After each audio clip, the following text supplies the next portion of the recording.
What's up, everybody? True Boxing here. Thank you for coming back to get hit with the truth. So today we're continuing my 2022 boxing awards, and this video is going to be on the rematch of the year. Now, what does that mean? Well, obviously it's guys that are doing it again, but it could be anything. It could be their second, third, fourth, fifth fight. It's just, are we seeing, the same thing that we saw before? And we had some solid, last year we had some solid ass rematches. We really did. But this year we just had more. But last year, it's tough to beat the third fight between Fury and Wilder. That was great. And that's the level that I'm talking about. The kind of, fights that I'm talking about is rematches, any kind of rematches. So it involves the hype going into the fight. If it's a big deal, the fight has to deliver also, and hopefully we had a definitive winner, or still, enough controversy to create another fight. So, that's the definition. So again, we're gonna start with candidates under 122 and then try to find candidates from 122 all the way to heavyweight. So, our nominees, candidates, nominees, whatever you want to call it. And then I will give my top 5. So, the candidates under 122 are, there's a couple. First, from 115 pounds, you had Estrada, Francisco Estrada versus Chocolatito in their rubber match, their third fight. Chocolatito won, I think it was 2012, 2013, when he was at his pure best. He beat Estrada. They fought again in 2021. Estrada got, I think of a split decision in the rematch, or a majority. And now they were heading into the third one, where Estrada was favored to win, and he ended up walking away with the close unanimous decision. But it was just such a good fight, and it really, a lot of people had been looking forward to it. So definitely a nominee. Also was at 118, Naoya Inoue, the monster, versus Nonito Donaire 2. Their first fight was great, and it was really the only time in Inoue's career that he'd been tested. That was in the finals of the World Boxing Super Series tournament. And, Inoue won the match, but he was a heavy favorite going in. And, a lot of people felt that he overlooked Donaire, because Donaire hurt him, almost got him late. It was a fight of the year candidate. Really good all-action fight. Rematch, though, a lot of people were hyped for it. I think they were unifying 3 of the 4 belts. And, man, Inoue just went in there and fucking destroyed Nonito Donaire. Destroyed him in only 2 rounds to unify 3 of the 4 belts. So, big-time win for Inoue, but a big hype fight right there. Now we go to 122 and up. 122, we didn't have a candidate for rematch of the year. Not a lot of, there wasn't any rematches, significant rematches anyways, at 122. 126, I gave it to Kiko Martinez versus Josh Warrington 2. Their first fight in 2017, I think it was 2017, Warrington walked away with a close, controversial majority decision.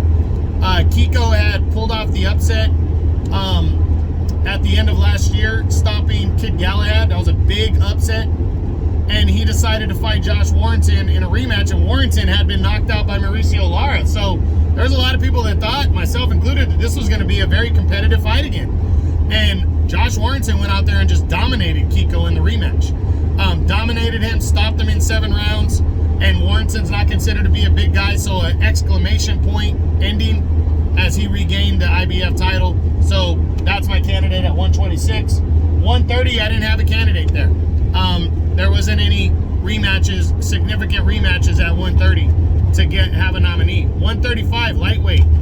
I gave it to Devin Haney versus George Kambosos Jr. 2 for the undisputed lightweight title. They fought in June of 2022, and Haney pretty much cleanly outboxed George Kambosos to capture, to unify and capture, or become the undisputed lightweight champ.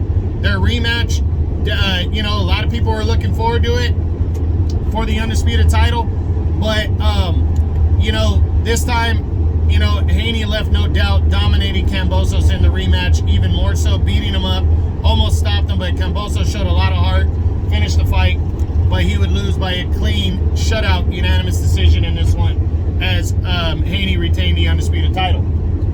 140, I didn't have a candidate. 147, I didn't have a candidate. 154, though, was a big nominee, and that was Jermell Charlo versus Brian Castano 2 for the undisputed super welterweight title.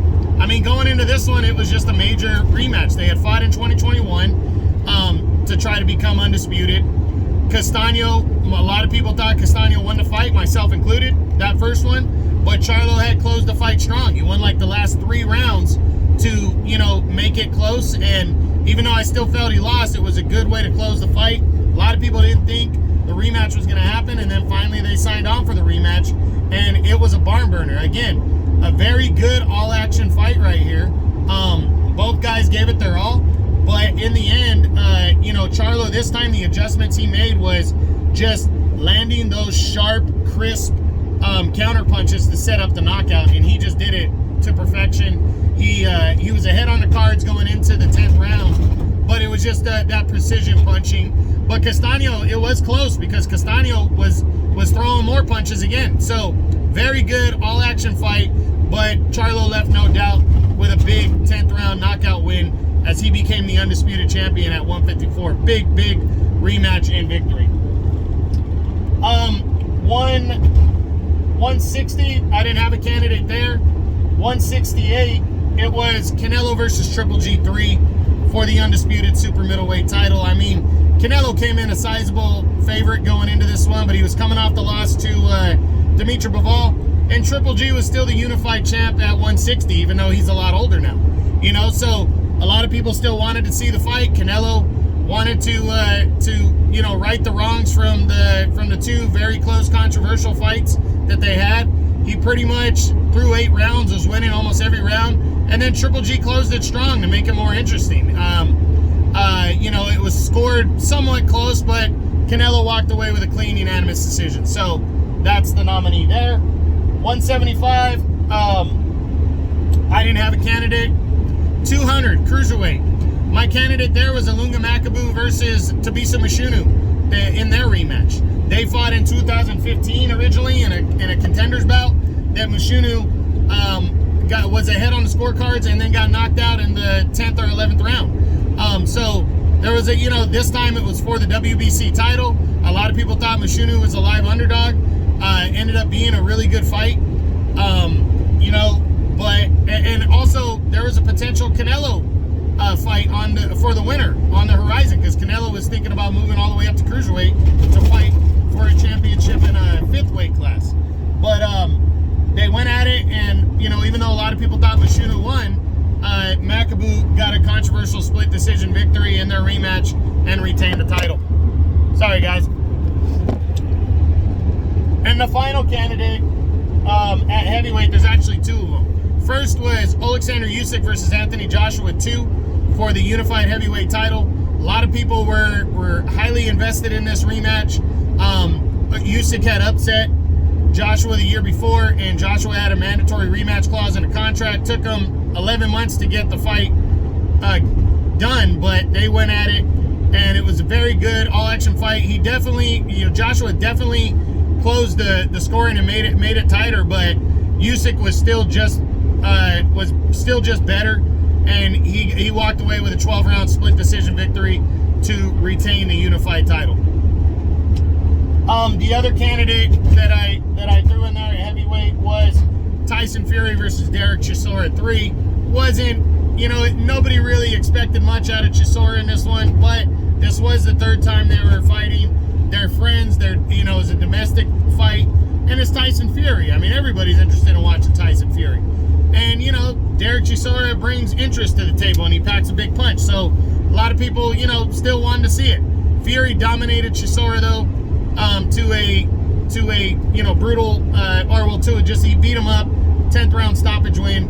I think Chisora has retired now, too, since then. But, you know, that was the other nominee. So now, top 5.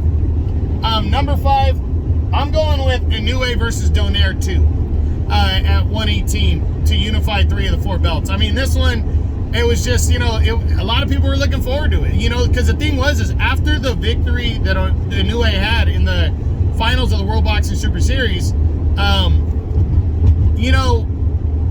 Donaire fought 2 or 3 times, and he destroyed younger undefeated fighters and captured a title. So people were still like, damn, is this just, no matter how old Nonito is this just his weight that he should be fighting at? And does he have a chance against Inoue in a rematch? I personally felt Inoue was gonna right the wrongs, because I really felt that Inoue in the World Boxing Super Series, because he destroyed his first 2 round opponents who were legitimate former champs and contender in 3 rounds. 2 fights he ended it within 3 rounds. And then Donaire kind of lucked his way to the finals. So I really think that's why he overlooked him, and the first fight was so good. But Donaire fooled us since then, because he went out and destroyed undefeated fighters that some people thought he was going to lose to. 4th round knockout wins and acquired a title in that time. So going into the rematch, there was a lot of hype. A lot of people couldn't wait, but Inoue went in there and destroyed him. 2nd round knockout win, unified 3 of the 4 belts, and that led to Inoue going after Paul Butler for undisputed, who he dominated at the end of the year and became the undisputed champ at 118. So, it led to something big. So that's number 5 on the year. Number 4, I got to go with Juan Francisco Estrada's 12 round, I think it was a majority or unanimous decision win over Chocolatito Roman Gonzalez, as they fought in their 3rd fight. I think that one, because the fight was close again, even though people thought Estrada was going to win by a wider margin, which he kind of did, but I think they thought it was going to be clear cut, and it wasn't. Chocolatito is still very live, very game fighter, and he showed that in this one. And the fact that it was their rubber match, I just feel like that's why it was a little bit bigger than Inoue and Donaire, because it had that intrigue, and we could see part 4 in 2023. I wouldn't be surprised if we did. People would still be interested and want to see it. So that's why, for me, that one finishes 4th. Number 3 on the year for rematch of the year goes to Canelo versus Triple G3. And a lot of people are going to be like, well, it wasn't that great of a fight. And you're right, it wasn't a great fight. People were expecting Canelo to stop Triple G in this one, or just dominate him and beat him up and hurt him. But people forget also the facts, and this is what bugs me. People look at the fact that Triple G is not in his prime and he is 40. But here's 2 things. Triple G's a Hall of Famer. His good is better than most guys' great. So even though he's not in his prime anymore, he's not great anymore, he's still very good. And proof of that is the fact that he's the unified champ in the number 1 middleweight in the world at 160. And so Canelo, the number 1 guy at 168, fought the number 1 guy at 160 in a rubber match. Still had a lot of intrigue and interest in it. So, definitely some of that allure had been taken off by Canelo losing to Dimitri Bivol. So, that sucked, but it was still a very significant and looked forward to 3rd fight between the 2. And it did have some sparks at the end as Triple G closed the fight strong, made it a little more interesting and stuff, and, went out on his shield. So I had to give that one number 3, because we got to look at everything collectively overall and what it means to boxing. Number 2 for rematch of the year, and this was tough, but I gave it to Alexander Usyk versus Anthony Joshua 2 for the unified heavyweight title. I mean, if you're talking about intrigue, what we were looking forward to the most in terms of rematches, this one probably wins. But because the fight was tighter and closer, we didn't have a definitive win, and the same guy won the rematch, it wasn't as big as the fight to finish as number 1. Plus, the fight to finish number 1, I'll get into why that one was bigger, but Usyk beating Joshua, it had that just flavor, like Joshua's going to come after the knockout this time. He's going to get his revenge. He's the bigger guy who was supposed to win the first fight. And then there was the crowd that were like, no, Usyk's just too good. And that crowd ended up winning. They ended up being right. But, man, it was a really good fight. It was kind of more of a chess match, because Joshua definitely made himself, definitely pressed the action and was in this fight more than he was the first time. So Good one, but Usyk still walks away with a clean split decision. It was closer, but most people felt that it shouldn't have been scored as close as it was. But Usyk still got the deserving win in the rematch. But number one for rematch of the year for me goes to Jermell Charlo's 10th round knockout of Brian Castano to become the undisputed super welterweight champion of the world at 154. Why this one? A couple reasons why this one went in over Usyk and Joshua. Now, it definitely wasn't a bigger match going in. Like, the Usyk-Joshua fight was way bigger in terms of world interest, right? I'll give it that.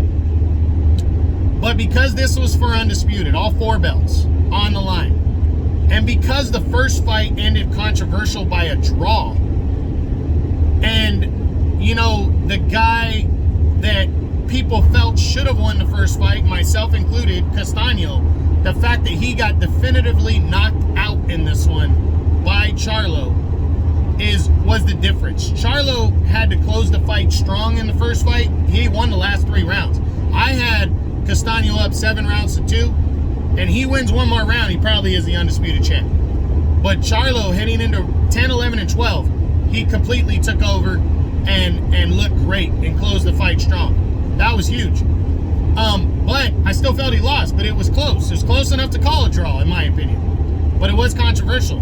This time, he decided to start sitting down on his punches and taking risk of losing rounds by just to land the harder, cleaner shots. But the thing was, is he was landing so many good, hard, clean shots that the judges were giving him more rounds than they gave Castano. So heading into the 10th, I personally had Castano winning. It was tight, though. It was very close. And, you know, but the judges had Charlo winning the fight. But it was still somewhat close. But he left it out of the judges' hands in the rematch. He said, no, we're not going to have any controversy this time. I'm knocking this dude out. And he knocked Castano out clean and became the undisputed super welterweight champion. It had the drama, the major drama that put this one over Usyk and Joshua too. So big time rematch right here. And that is my 2022 boxing awards for rematch of the year. And the number one was Jermell Charlo versus Brian Castano 2 for the undisputed super welterweight championship of the world at 154 pounds. So I hope you guys enjoyed the video. If you did, smash the like button, leave a comment, subscribe to the channel. I appreciate any and all support. This is True Boxing. You've been hit with the truth.